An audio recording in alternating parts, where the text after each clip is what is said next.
মহাগ্রন্থ কোরআনের দর্শন মতে নিজ মনে অবস্থিত জিনের দাসত্ব করিয়াই মানুষ অধঃপতিত হইয়া থাকে, অর্থাৎ প্রবৃত্তির পূজা করিয়া ব্যর্থকাম হয়ে যায়। মৃত্যুর পরে ব্যর্থকাম লোকগণকে আল্লাহ পাক দলে দলে একত্রিত করেন, অর্থাৎ জীবদ্দশায় তাহারা আপন আপন স্বেচ্ছাচারী খেয়ালে বিক্ষিপ্তভাবে বিচরণ করিত।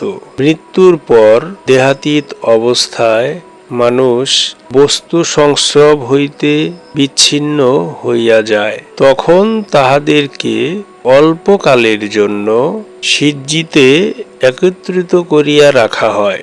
সিজ্জিন অর্থ কারাগার। ইহা মৃত্যুর পর পাপীর জন্য সীমাবদ্ধ স্বাধীনতার মধ্যে অল্পকালের জন্য মনের একটি কারাগার।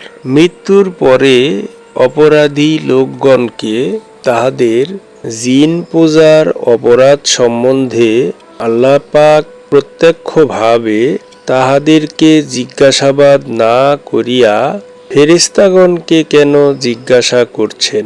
আসলে অপরাধীর সঙ্গে তাহার আপন রব কখনো সরাসরি বাক্যালাপ করেন না।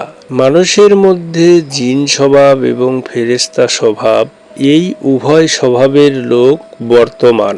ফেরেশতার মতো চিত্তশুদ্ধ লোকেরা মানুষের মধ্যকার জিন স্বভাব সম্বন্ধে সম্যকভাবে জ্ঞাত থাকেন, কিন্তু তাহাদের সাক্ষ্য এবং সাহায্য দুনিয়াবাসী গ্রহণ করিতে রাজি থাকে না। সুতরাং জীবদ্দশায় লোকেরা তাহাদের জিন স্বভাবের অপরাধ সম্বন্ধে শুদ্ধ ব্যক্তিগণের নিকট হইতে অবগত হইতে পারিয়াও তাহা পরিত্যাগ করিতে চেষ্টাই করেন না।